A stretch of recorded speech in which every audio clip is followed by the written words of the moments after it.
Jadi kedatangan aku alhamdulillah di Komnas Perempuan, insya Allah mereka juga akan mengawal proses hukumnya nanti di PN Kota Kediri.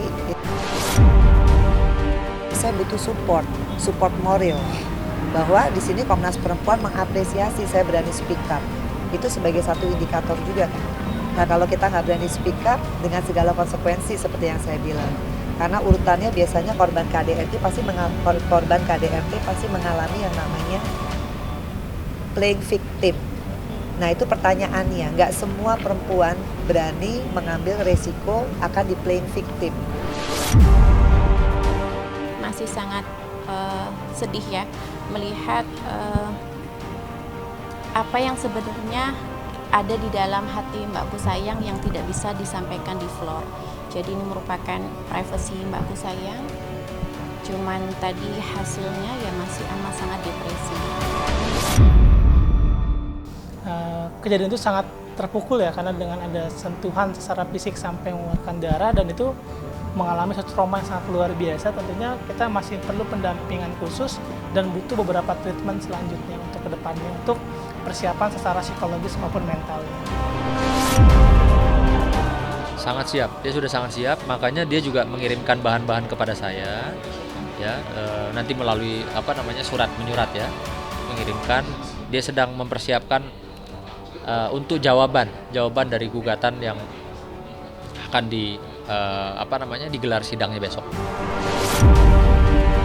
Intinya Vena Melinda pun sudah lapor polisi, ada dugaan orang duluan mengajukan gugatan agar nanti putusannya itu dipakai untuk membantunya di perkara pidana. Itu ada dugaan begitu.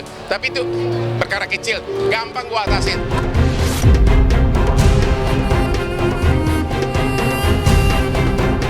Perseteruan panas yang terjadi antara Vena Melinda dan Ferry Irawan kini memasuki babak baru. Kemarin, Vena ditemani sahabatnya Roro Fitria menyambangi Komnas Perempuan. Ibunda Verrel Bramasta itu menyambangi Komnas Perempuan dengan maksud meminta dukungan dalam kasus dugaan KDRT yang dilakukan Ferry Irawan terhadap dirinya. Akibat kekerasan yang dialaminya, Vena harus menjalani terapi psikologis. Bagi Vena, menjadi korban KDRT seperti mimpi buruk yang terjadi dalam hidupnya. Dari buntut kasus KDRT tersebut, baik Vena maupun Ferry sama-sama mengajukan gugatan cerai di Pengadilan Agama Jakarta Selatan.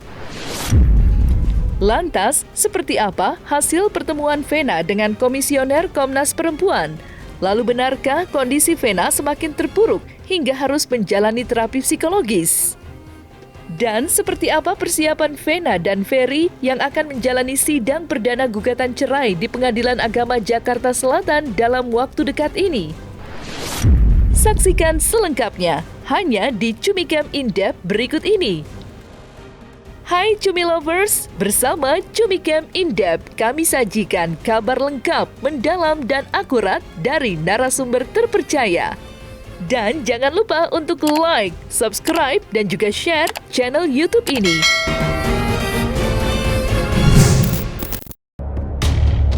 Kemarin, Vena Melinda ditemani sahabatnya Roro Fitria tampak menyambangi Komnas Perempuan. Kedatangan Vena ke Komnas Perempuan tentu saja menimbulkan banyak tanya.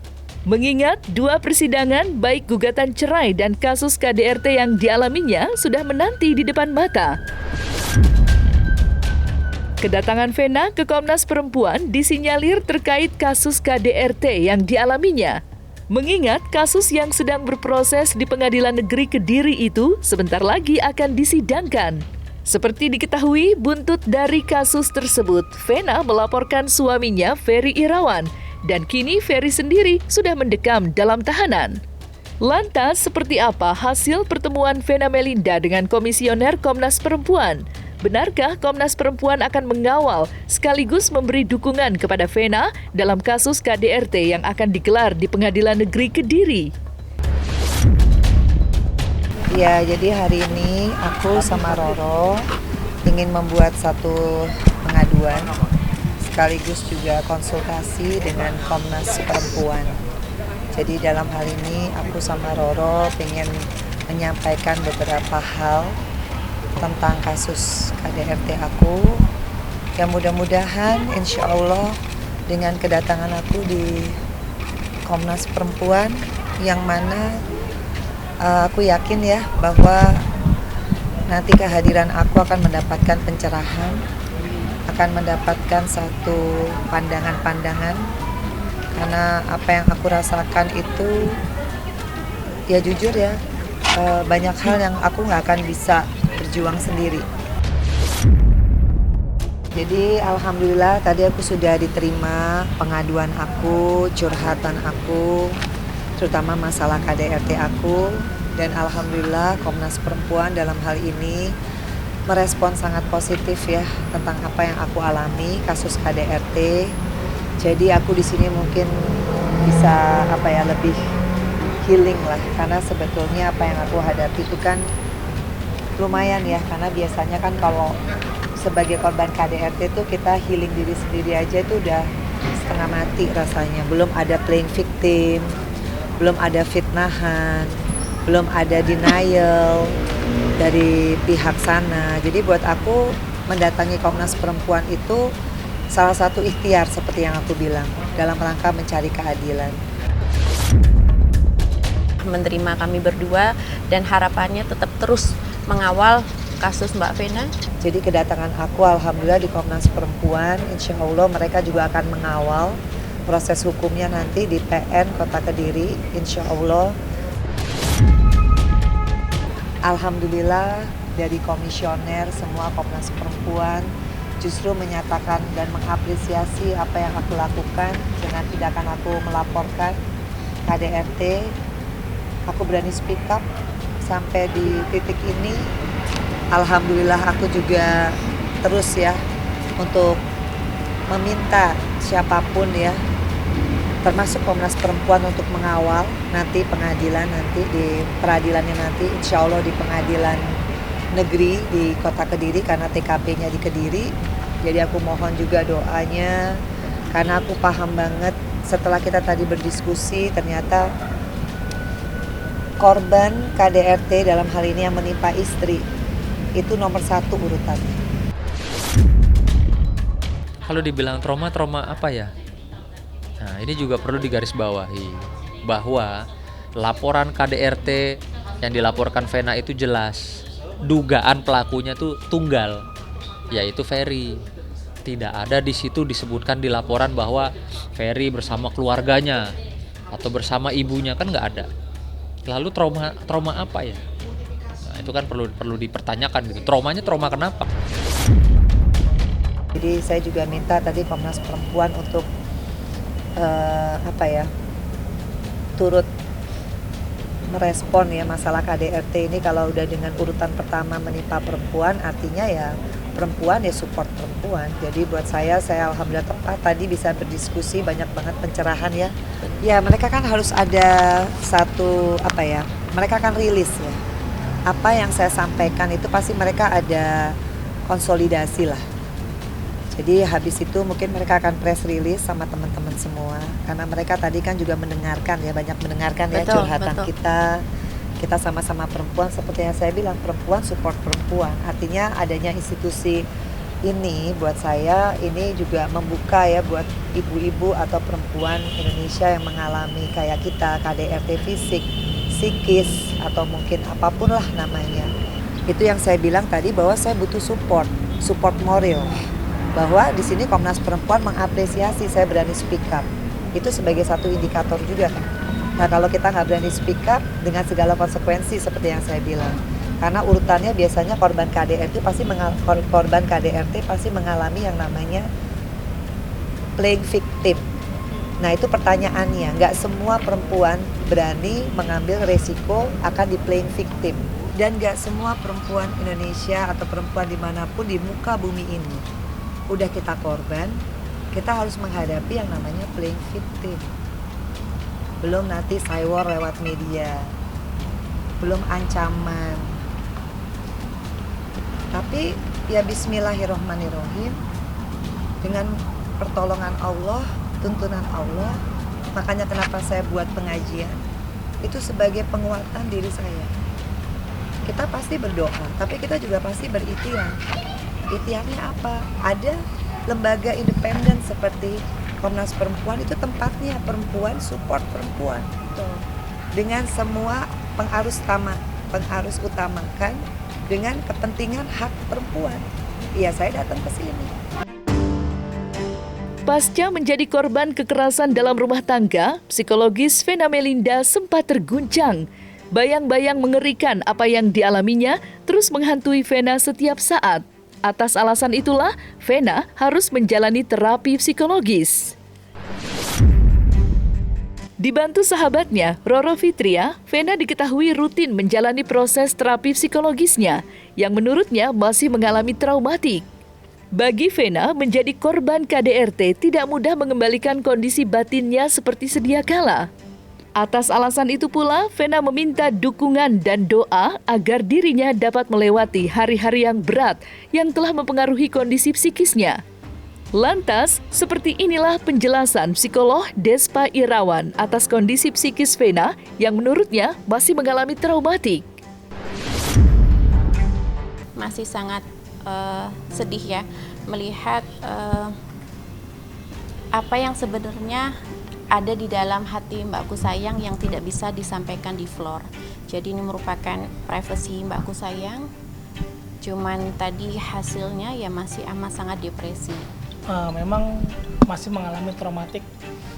Kenapa tadi kok nggak mau ketemu para wartawan? Karena memang saat ada pertanyaan berhubungan terkait permasalahan yang dihadapi, itu akan muncul lagi traumatiknya. Nah, akhirnya saya menggunakan teknik-teknik tentang konseling dan hipnoterapi, dan kita tidak bersentuhan dengan permasalahannya, tetapi kita bersentuhan secara psikologisnya. Kejadian itu sangat terpukul ya, karena dengan ada sentuhan secara fisik sampai mengeluarkan darah, dan itu mengalami suatu trauma yang sangat luar biasa. Tentunya kita masih perlu pendampingan khusus dan butuh beberapa treatment selanjutnya untuk kedepannya, untuk persiapan secara psikologis maupun mentalnya.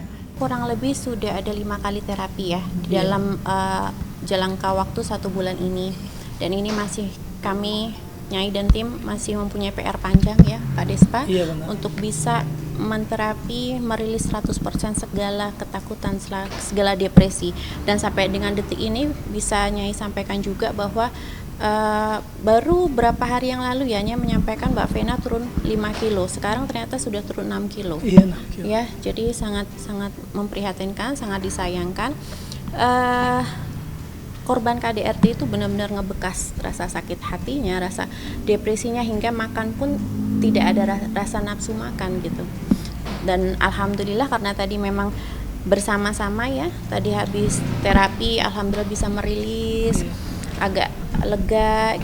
Ya tetap, tadi aja katanya Ibu Resti ya, Vena itu di masa, apa sih dia bilang, udah setelah kelihatannya oke. Tapi kalau dari cara dia melihat saya cerita, sebenarnya masih ada depresinya. Iya, post trauma ya namanya. Iya. Jadi kalau secara kasat mata saya kelihatannya semangat, berdaya, dia bilang berdaya lagi, bisa ngomong, bisa jelasin. Tapi sebenarnya di dalam kamu masih depresi. Namanya post trauma. Iya, dia masih ada. Terkadang saat dia tidur, dia masih ada mimpi buruk, terjadi sebuah proses yang terjadi saat ini. Apa yang disampaikan ke saya, dia bilang bahwa sering mengigau karena masih tergambar dengan jelas. Apalagi ada trigger, ada pertanyaan, apakah kejadian itu gimana Mbak Vena? Kan banyak orang peduli ya, semakin banyak orang peduli sangat luar biasa, tapi pertanyaannya sama, nanti dia akan keluar lagi gambar kejadian seperti yang membuat dia trauma.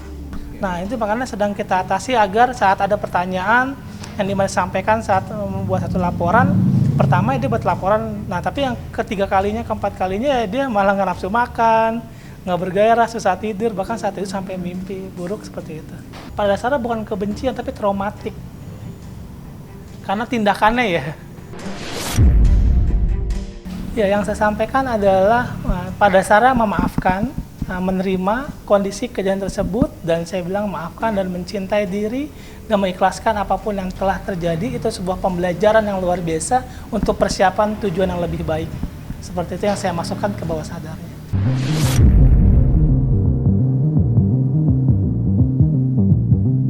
Perseteruan yang terjadi antara Vena dengan Ferry juga dipanaskan dengan perang sindir antar kedua kuasa hukum dari masing-masing pihak. Sunan Kalijaga yang menjadi kuasa hukum keluarga Ferry Irawan beberapa waktu yang lalu telah mendaftarkan gugatan cerai Ferry Irawan terhadap Vena. Tentu saja, langkah pihak Ferry yang terlebih dulu melayangkan gugatan cerai mengejutkan banyak orang. Mengingat selama ini dari pihak Vena lah yang akan menggugat cerai Ferry Irawan. Dan kini, sidang gugatan cerai yang akan digelar di Pengadilan Agama Jakarta Selatan tinggal menghitung hari. Perang urat syaraf antara kedua belah pihak masih terus berlanjut.